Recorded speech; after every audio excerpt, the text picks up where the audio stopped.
মানে চায় না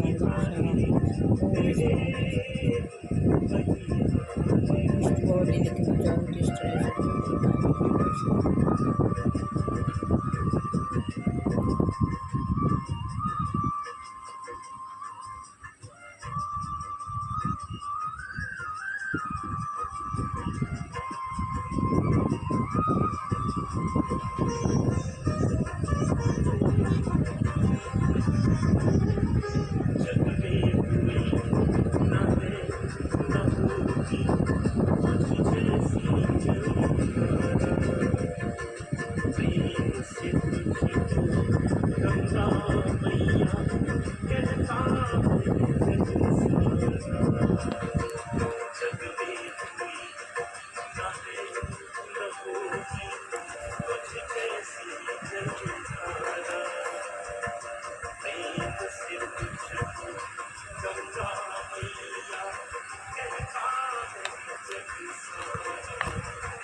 ओम श्री गुरुदेव प्रश्न परमहंसदेवाय शिव गुरु गुरु शिव शिव गुरु गुरु शिव शिव गुरु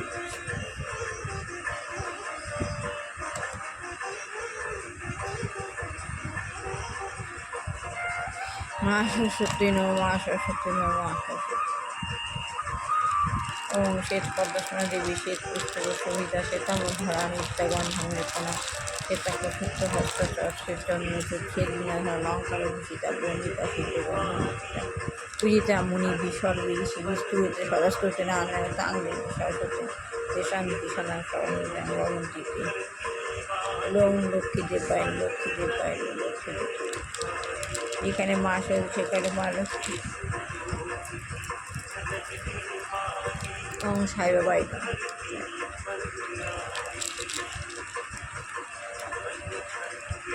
গীতা গুরু গীতা গুরু আমি গীতা নিয়ে গুরুর সঙ্গ করি আমি গুরুর সঙ্গ রোজ করি আপনারাও আমার সঙ্গে ঘরে বসে গীতা গুরুর সঙ্গ করতে পারেন ও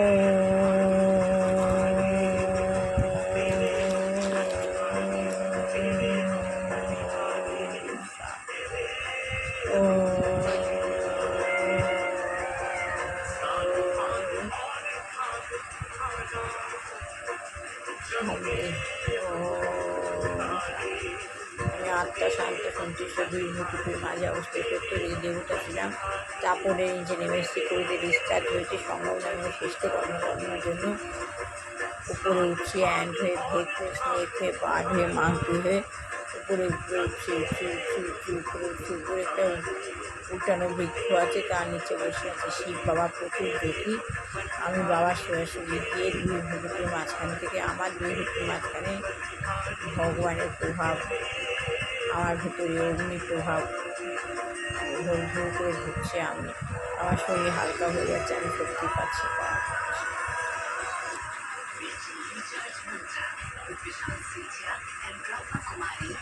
এইভাবে আমি নিজেকে রিচার্জ করে নিচ্ছি ফোনের মতো আপনিও নিজেকে রিচার্জ করে নিন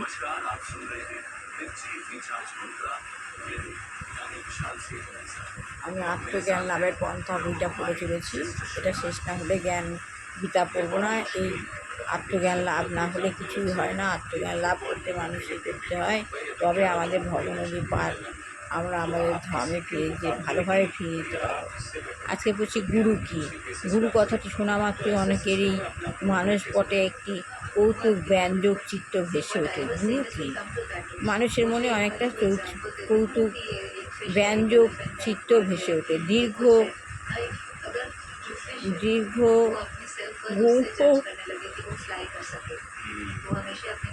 মণ্ডিত আলখাল্লা পরিহিত অদ্ভুত দর্শন এক বৃদ্ধ ব্যক্তি, দীর্ঘ মসৃ গুম্ফ মণ্ডিত আলখাল্লা পরিহিত অদ্ভুত দর্শন এক বৃদ্ধ ব্যক্তি, যিনি এক সুদৃঢ় পরাহত রহস্যপূর্ণ সত্যের ধ্যান করেছেন। একজন ব্যক্তি, তিনি দীর্ঘ লম্বা আলখাল্লা পোশাক পরা অদ্ভুত দর্শন এক বৃদ্ধ ব্যক্তি, যিনি এক সুদৃঢ় পরাহত রহস্যপূর্ণ সত্যের ধ্যান করেছেন। কেউ কেউ আবার মনে করেন যে তিনি হচ্ছেন মানুষকে বোকা বানিয়ে তাদের ধন সম্পদ হস্তগত করার ব্যাপারে অত্যন্ত সুদক্ষ একজন মানুষ, যিনি পারমার্থিক তত্ত্ব সম্বন্ধে জিজ্ঞাসু তত্ত্ব সম্বন্ধে হস্তগত, যিনি পারমার্থিক তত্ত্ব সম্বন্ধে হস্তগত করার ব্যাপারে অত্যন্ত সুদক্ষ একজন মানুষ, যিনি পারমার্থিক তত্ত্ব সম্বন্ধে জিজ্ঞাসু ছেলে মেয়েদের সরলতার সুযোগ নিয়ে তার নিজের পুঁজি বাড়াচ্ছেন। কিন্তু আসল গুরু কী? তিনি এমন কি জানেন যা আমরা জানি না? তিনি এমন কি জানেন যা আমরা জানি না? তিনি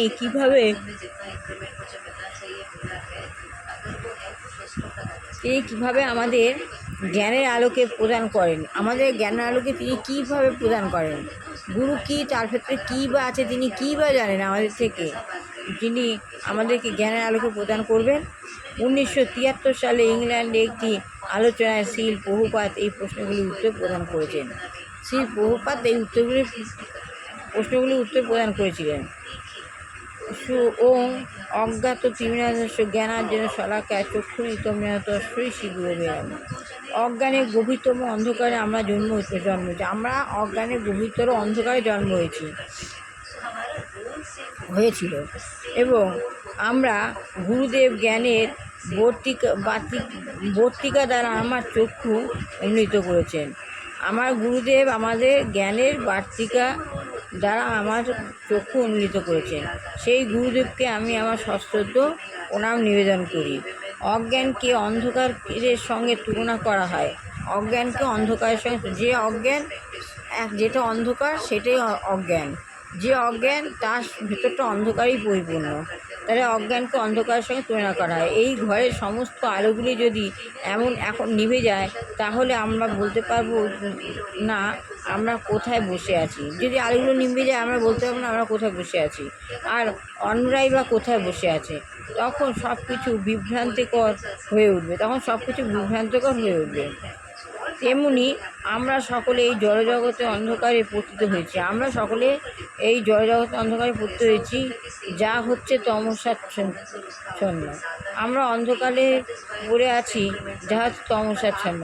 তমস বা তিমির মনে হচ্ছে অন্ধকার। এই জড়জগৎ অন্ধকারাচ্ছন্ন। তাই এই জগৎকে আলোকিত করার জন্য সূর্য, এই জগৎ অন্ধকারাচ্ছন্ন, তাই এই জগৎকে আলোকিত করবার জন্য সূর্য অথবা চন্দ্রের প্রয়োজন হয়। কিন্তু আরও একটা জগৎ রয়েছে, চিৎ জগৎ। তা এই অন্ধকারের ঊর্ধ্বে। এই চিৎ জগতে হচ্ছে আমাদের এই অন্ধকারের ঊর্ধ্বে। সেই জগতে বর্ণনা করে শ্রীকৃষ্ণ ভগবদ্গীতায় বলেছেন। সেই চিৎ জগতে বর্ণনা করে শ্রীকৃষ্ণ ভগবদ্গীতায় বলেছেন, ন তদ্ভাসয়তে সূর্য ন শশাঙ্ক ন পাবক যৎ গত্তা ন নিবন্ততে তন্ধাম পরমম মম। আমার সেই ধাম সূর্য, চন্দ্র অথবা বিদ্যুতের দ্বারা আলোকিত নয়। আমার ধাম হচ্ছে সূর্য, চন্দ্র অথবা বিদ্যুতের দ্বারা আলোকিত নয়। একবার সেখানে গেলে কাউকে আর এই জড়জগৎ ফিরে আসতে হয় না। কেউ যদি একবার সেখানে যায়, সেখান থেকে সে আর এই জড়জগতে ফিরে আসে না। গুরুদেবের কর্তব্য হচ্ছে তার শিষ্যদের অন্ধকার থেকে আলোকে নিয়ে যাওয়া। তাই গুরুদেবের কর্তব্য হলো তার শিষ্যকে ওই অন্ধকার থেকে আলোতে নিয়ে আসা। বর্তমানে সকলেই অজ্ঞানের প্রভাবে দুঃখ কষ্ট ভোগ করছে। ঠিক যেমন অজ্ঞানের প্রভাবে মানুষ রোগগ্রস্ত হয়। তাহলে এই যেমন আমি আজকে গীতা পড়ছি, যে গুরুদেবই আমাকে ভগবান শিব গুরুদেবের মাধ্যম দিয়ে আমাকে ঘাট ধরে পড়াচ্ছেন। ভগবানের ইচ্ছা ছাড়া গাছের পাতাটিও নড়ে না, ভগবান করাচ্ছেন তাই করছি। রোজ ভগবান এইটাই আগে করাচ্ছেন, তাই আমিও সেটাই করছি। তা ভগবানের ইচ্ছা ছাড়া কিচ্ছু হয় না। তাই এই গুরুদেবই হলো আমাদের ওই অন্ধকার জগৎ থেকে, অজ্ঞানতার জগৎ থেকে আমাদের জ্ঞানের পথে নিয়ে আসে। গুরুদেব আমাদের পথ প্রদর্শক। ভালো লাগলে সবাই লাইক শেয়ার কমেন্ট অবশ্যই করবেন। আবার গুরু কি আবার আত্মজ্ঞান লাভের পন্থা বইটার মধ্যেই রয়েছে, আবার পড়ে শোনাবো। দুষ্টু বাচ্চা ভালো করে পড়াশোনা শিখে মানুষের মতো মানুষ হোক, বিবাহ ছেলেমেয়ের বিবাহ হোক, চাকরি হোক ছেলেমেয়ের চাকরি হোক, যেসব রোগাগ্রস্ত বৃদ্ধা বা ইয়ং যুবক যুবতীও রোগগ্রস্ত হয়ে রয়েছে, ভগবান যেন তাদের কষ্ট থেকে মুক্তি দিই। যেসব ঘরে দুরাচারী গৃহিণী রয়েছে, তারা যদি ভালো পথে আসতে যায়, তাদের চেতনা যদি না আসে, তাহলে তাদেরকেও যেন ভগবান এই পরিবেশকে কলুষিত করার থেকে দূরে করে দেয়। এই বলে আমি শেষ করলাম।